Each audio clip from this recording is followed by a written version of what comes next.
De médico e louco, todo mundo tem um pouco, e a gente vai falar agora sobre memória. Veja, não estamos falando aqui sobre pessoas que infelizmente já estão com quadro demencial ou têm algum problema de saúde. Não, a gente está falando para o nosso dia a dia mesmo, para o cotidiano. E para isso eu recebo aqui o professor Alberto Delisola, que é professor de hipnose e de psicologia também. Bom, ele tem um currículo extenso e vasto. Eu conheci esse meu amigo aqui no programa Os Incríveis, o grande desafio da National Geographic, onde ele deu um show de memória.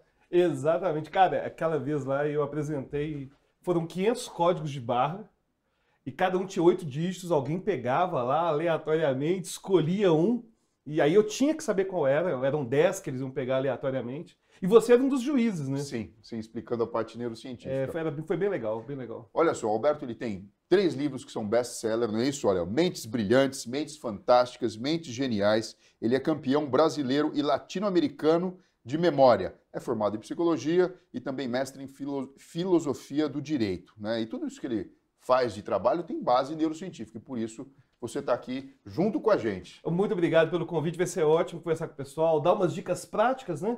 Porque todo mundo tem reclamado que a memória não está mais do jeito que estava antigamente. Será que é papo de velho? Será que é o mal dos tempos modernos? A gente vai falar sobre isso hoje. Bom, é isso aí que você vai descobrir, então eu peço que você, primeiro, dê um like aqui, compartilhe agora com as pessoas que você gosta, quem não gosta também, né? Porque é bom ter memória, né? Isso, vai lá, manda, o importante é ser visto, né?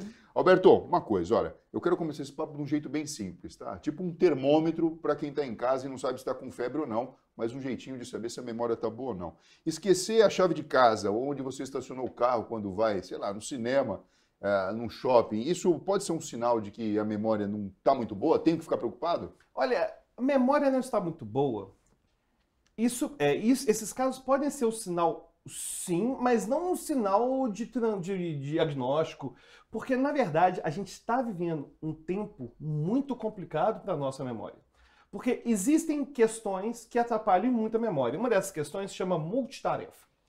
Então, a gente está fazendo tantas coisas ao mesmo tempo, observando tantas notificações, que essas tarefas cotidianas, elas acabam sendo feitas mais de forma automatizada. Então eu digo que as pessoas têm que se preocupar no sentido de mudar seus hábitos. Não no sentido de preocupar que está ficando velho, ou preocupar que a memória não tem mais jeito, porque existem os chamados bons hábitos de memória, e é isso que a gente vai começar a falar hoje aqui. Então, quer dizer, é possível estimular o cérebro e, de uma forma organizada, desenvolver uma boa memória? Com certeza, memória é hábito. É um hábito não só de comportamento, como um hábito de monitorar a memória. As vezes que a gente mais esquece no nosso dia a dia são as vezes que a gente tem certeza que não vai esquecer. Então, por que eu esqueceria essa chave? Por que eu esqueceria o nome do Zequinha? A gente simplesmente não dá a devida atenção e faz tudo no automatismo. E o cérebro, ele adora rotina. Se a gente tiver uma rotina, por exemplo, bem estruturada, e já é a primeira dica de hoje, cria uma rotina bem estruturada. Ou seja, chegou em casa, coloca a chave, coloca as questões sempre no mesmo lugar. Se você tem um objeto que eu chamo de objeto inesquecível, deixa todos os seus objetos juntos com esse objeto inesquecível. Um exemplo, vai para a academia. Aí tá com medo de esquecer, por exemplo, como uma pessoa ir de terno, alguma coisa assim, e depois troca de roupa e esquece o terno lá, por exemplo, no armário. Se aquele objeto inesquecível for a chave do carro, se ele deixar tudo junto no armário, incluindo a chave do carro, vai chegar um momento que ele vai se lembrar da chave do carro, porque vai ter que entrar dentro do carro. Então, esse agrupamento de objetos, essa incorporação no seu dia a dia dessa preocupação, será que eu vou me lembrar disso? Você sabe que tem uma coisa muito comum que está me fazendo lembrar aqui. Tem pessoas que, infelizmente, têm o hábito de esquecer os óculos e são dependentes dos óculos. Aí uma outra estratégia, sabe qual que é? Compra vários óculos e deixa em diversos ambientes importantes. Estão no escritório, dentro do porta-luva do carro e assim sucessivamente. Mas a gente não precisa desse recurso, né? Não precisa. Inclusive, eu nem culpo quem faz isso, não, porque a primeira coisa que a gente tem que preocupar é com a disfuncionalidade. Então, se a pessoa está disfuncional demais e essa foi a solução que ela arrumou, ótimo. Mas não precisa disso. O ponto é, estou com óculos, vou tirar. O problema é que a pessoa tira o óculos, eu já usei o óculos já, a pessoa tira sempre de forma automatizada.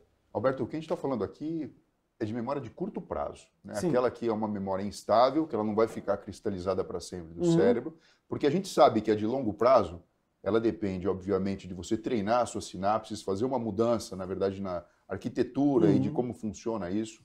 É preciso dormir, é preciso que Sim. você tenha ali o sono REM, que seja empacotado e organizado na região do hipocampo. Mas a gente está falando da outra aqui agora. A gente está falando Sim. dessa de curto prazo. Essa memória do dia a dia, inclusive, existe uma coisa complicada que é lembrar-se de intenções. É muito mais fácil eu me lembrar de coisas que não envolvem intenções futuras. Porque eu me lembrar que, por exemplo, tem que vir numa entrevista, sendo que eu fui informado, sei lá, 1 mês, 2 meses antes, qual o jeito normal dessas coisas serem combinadas, se eu não criar algum tipo de mecanismo, é claro que eu vou esquecer, porque existem muitos eventos que acontecem entre a decisão de fazer o evento, de ir para o evento, e o dia que o evento vai acontecer. Então, quando eu tenho esses eventos futuros, reuniões, ter que ligar para alguém, se você não anotar e não colocar o alarme, e não está errado colocar o alarme, não. Não existe muita demonização das anotações, mas o que muita gente não sabe é que anotar faz bem para a memória. Teve uma pesquisa bem interessante que recentemente queriam saber se era mais fácil aprender fazendo anotação no computador ou anotação manual. Na verdade, quando a gente faz a anotação manualmente, a quantidade de redes neurais que são estabelecidas para aquela informação fica muito mais intensa. Então, se a gente, não sei se já teve essa sensação, de escrever um bilhete para se lembrar, e por ter escrito, você não precisa da anotação. Bom, isso muitas crianças que têm o hábito de colar na escola falam, fez a cola. Aí na hora nem precisou usar cola. Por que não precisou usar cola? Porque teve, na verdade, todo aquele trabalho de se documentar de alguma forma o estudo, e na verdade ela estava estudando. Pois é, então, primeiro, organizando para quem está assistindo a gente, ter um bom hábito, monitore seus objetos, monitore aqueles hábitos cotidianos que são automatizados.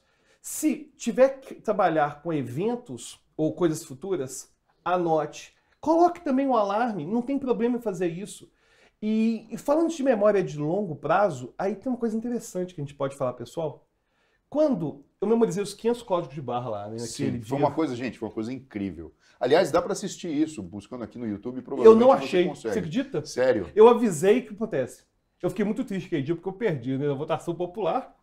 Eu não sou tão bom perdedor assim, e tinha uma criança muito boa lá que sabia falar das bandeiras, e eu acabei perdendo, e eu acabei não gravando. E aí eu falei no Flow sobre esse evento. Acharam o vídeo, aí acabaram tirando do YouTube, infelizmente, não achei do YouTube. National Geographic, se estiver aí, vocês me mandam, pelo amor de Deus. Mas aí eu memorizei 500 códigos de barra. E eu gasto muito mais tempo. Eu tive mais ou menos uma semana para fazer aquilo. Eu memorizei todos os códigos num dia.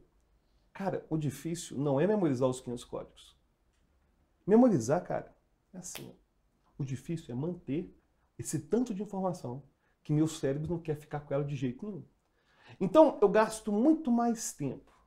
Eu diria, 4/5 do meu tempo é revisando, é revendo. Memória de longo prazo, cara. Quer dizer, aqui você está falando uma coisa super importante para estudo. Exatamente. Então uma pessoa vai lá, estuda. Na hora que você leu a matéria, ela está fresquinha na cabeça, você sabe.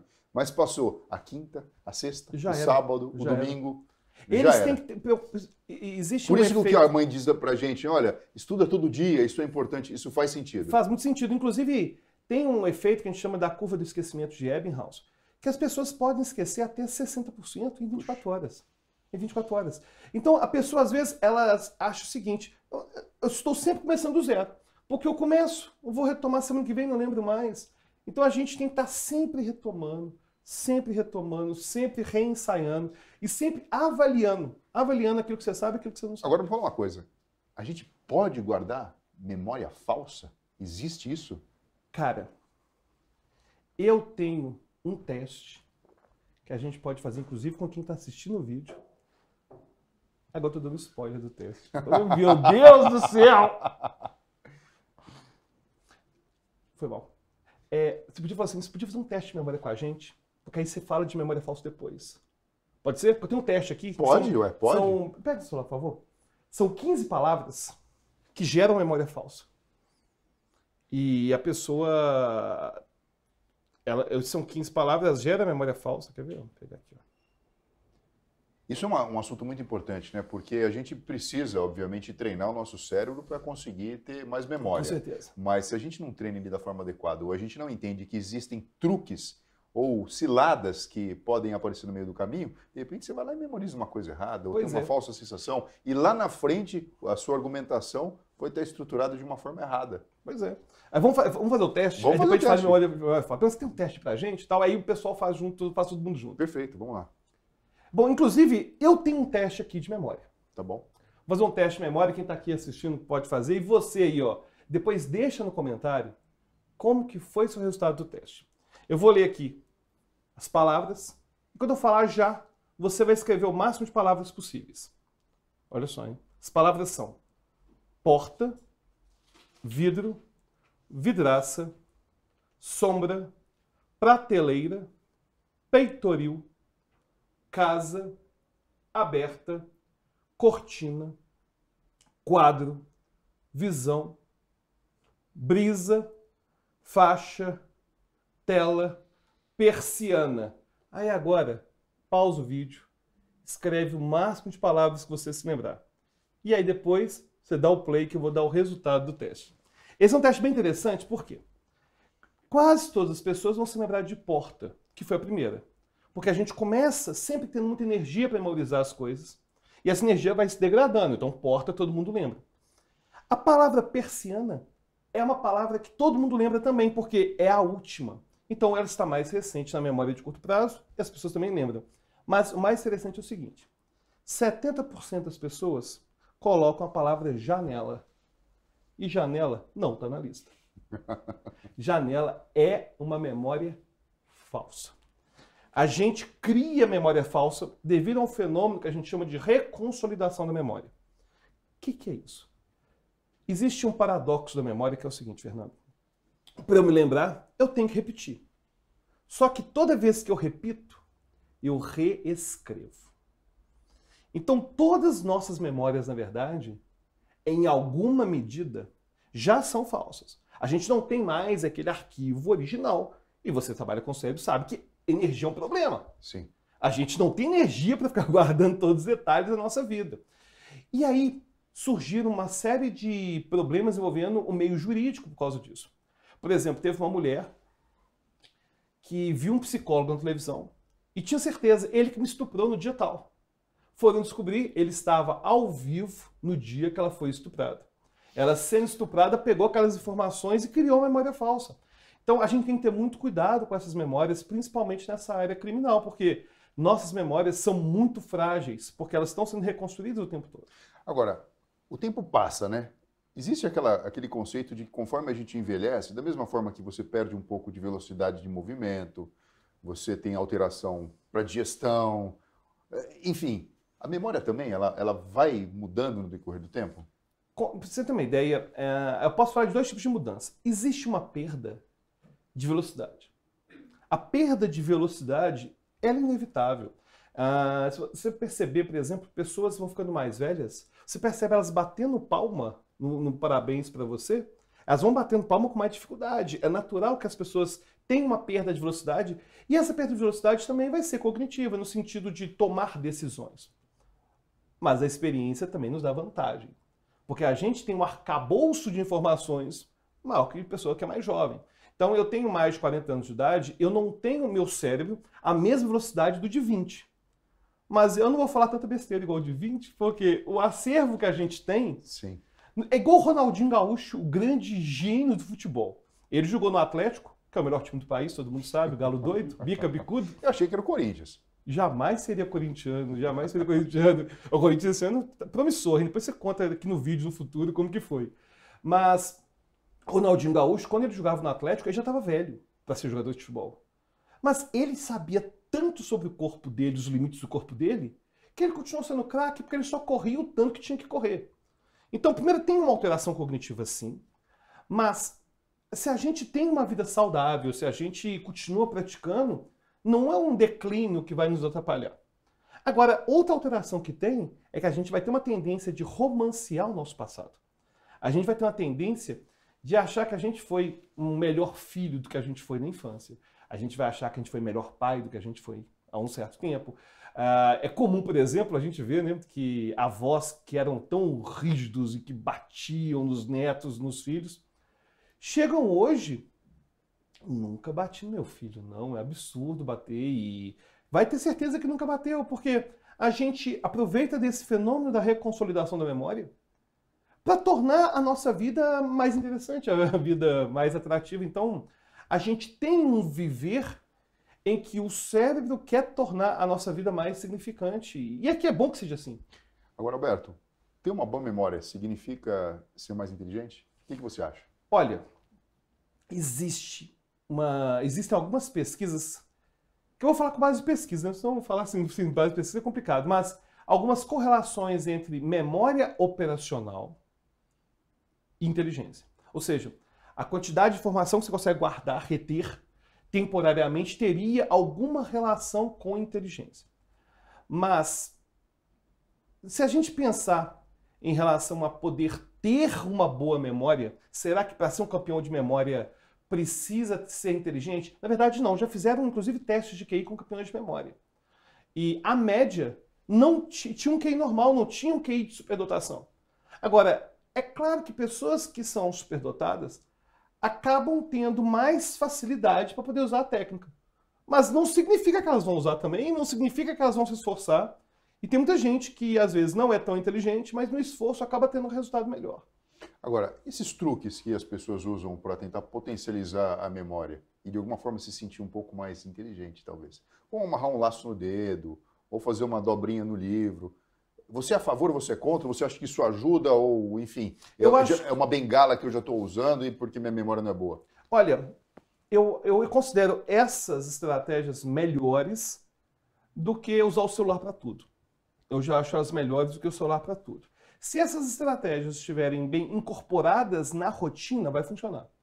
O problema é o cara fazer isso de vez em nunca. Por exemplo, ele nunca troca aliança de mão. Tem gente que faz isso, né? Trocar aliança de mão, amarrar o lacinho. O cara nunca faz isso na vida. Decidiu fazer. Se não for consistente, se não for uma repetição que acontece sempre, ele vai acabar se esquecendo também, certo? Então, eu acho que se tiver a ver com a rotina da pessoa e tiver consistência, eu não vejo problema não. Você sabe que muitas vezes eu aconselho as pessoas do seguinte: se existe alguma queixa em relação à memória, vamos atrás, vamos fazer um exame, às vezes pode ser uma carência de vitamina, pode ser alguma coisa do estilo de vida que pode ser ajustado, a pessoa não está fazendo atividade física, está comendo de forma errada, não está descansando de forma adequada e, principalmente, por que não marcar uma consulta e fazer uma avaliação neuropsicológica? Onde você vai fazer uma bateria de testes para exatamente entender qual memória que está comprometida. É a memória operacional? É a atenção? É a memória de curto prazo? É a memória de longo prazo? E a partir de então você conseguir, de alguma forma, desenvolvê-la melhor. A gente sabe que isso é uma estratégia profissional que funciona. Agora, é lógico, no meio do caminho a gente tem aí a internet, temos as redes sociais e temos tendências de se ensinar isso, ou pelo menos fazer com que as pessoas entendam que é possível ter uma memória melhor. Falando disso, desse mundo que existe de internet, de atenção toda hora nossa que é despertada, eu queria que você falasse um pouquinho sobre qual que é a sua percepção. Essa tecnologia, e o grande divisor de águas foi a década de 90, né? Quando a gente teve a internet, a globalização na palma da mão com os smartphones. Ela vem atrapalhando ou ela vem ajudando a memória das pessoas? Com certeza atrapalhando e...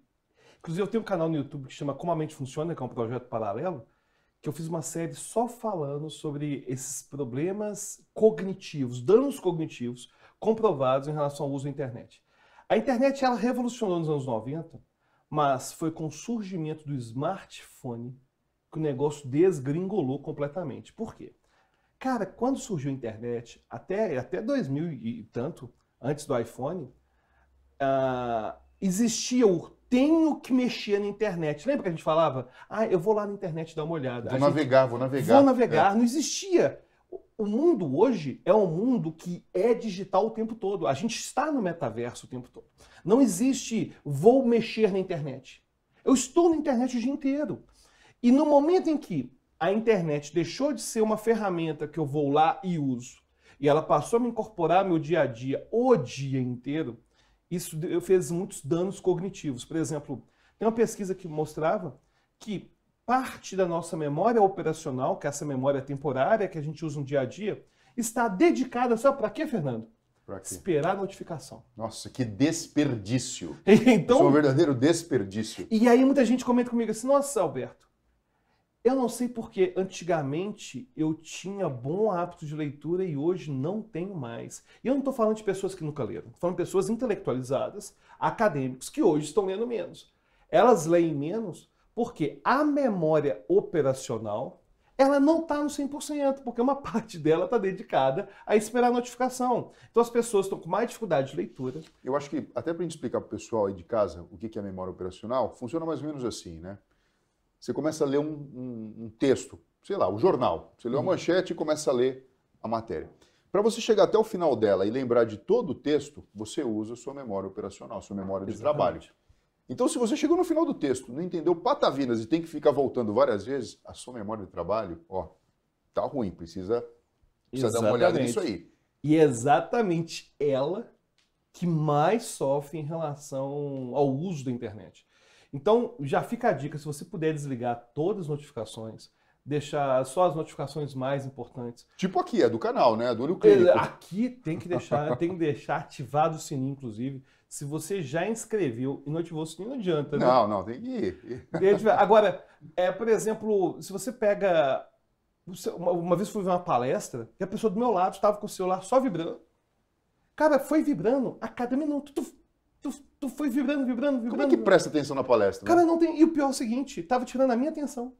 Porque no celular nem era meu. E eu tava sofrendo, eu tive que mudar de lugar. Mudar de lugar porque a pessoa, tipo, tava lá, aquele negócio tocando. E tem outro dano que as pessoas não estão percebendo, que é em relação a transtorno de humor. Existe já algumas evidências de que o uso contínuo de redes sociais, como o Facebook, causa dano no nosso humor. E, inclusive, queria deixar uma diferença entre o YouTube e o Instagram e Facebook.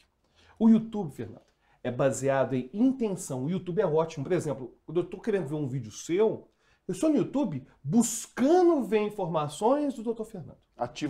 Ativamente. Facebook não, a pessoa tem um zumbi, me entretenha. O que você tem a me mostrar? A pessoa não tem intenção nenhuma naquela atividade. E por não ter intenção nenhuma, ela vai ser só sendo disparada.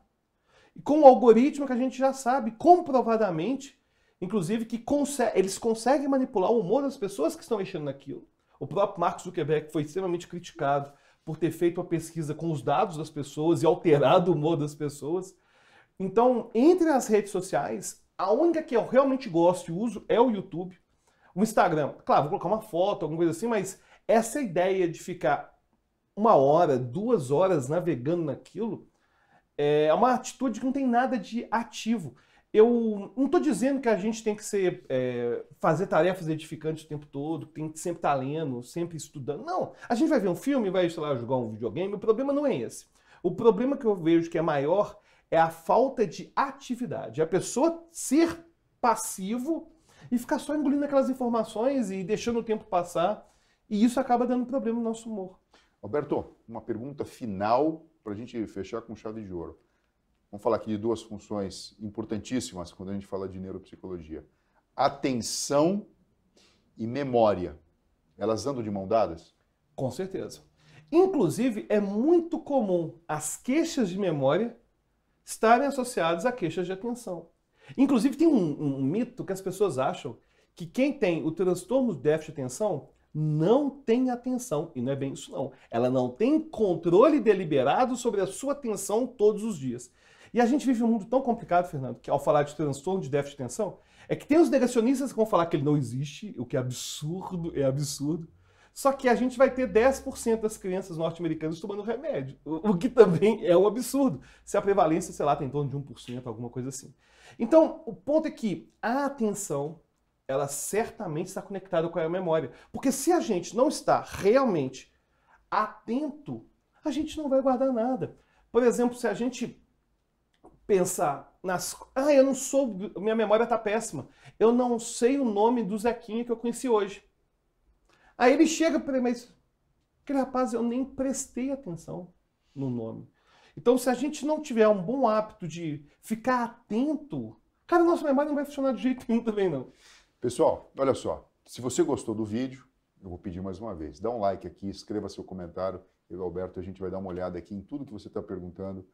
Ative as notificações para os próximos, não é? Compartilha com quem você gosta, com quem você não gosta também. Compartilha com todo mundo. É informação importante de qualidade para todo mundo. Agora, se você começou a assistir esse vídeo sobre memória e não lembra de nada, volta para o começo, assiste de novo, porque tem um monte de informação importante. Mas antes de ir embora e falar tchau, vou pedir para o Alberto falar aqui uma listinha, umas dicas que sejam realmente importantes para você treinar a sua memória e deixá-la melhor para você viver cada vez mais com a mente afiada. A primeira dica que eu gosto de dar é uma técnica de estudo que eu chamo de método ABC. Você vai pegar tudo que você tem que estudar, o edital do concurso, do vestibular, do Enem, enfim. Eu nunca fiz Enem, doutor Fernando também nunca fiz Enem na vida. Na época do vestibular. Na época do Full vest. Mas você vai pegar aquele e vai classificar em ABC. A, você tem certeza absoluta. B, você sabe mais ou menos. C, você não faz ideia. E vai começar a classificar cada item, porque a gente tem muito mais, a gente precisa muito mais se preocupar em manter a informação do que adquirir coisas novas.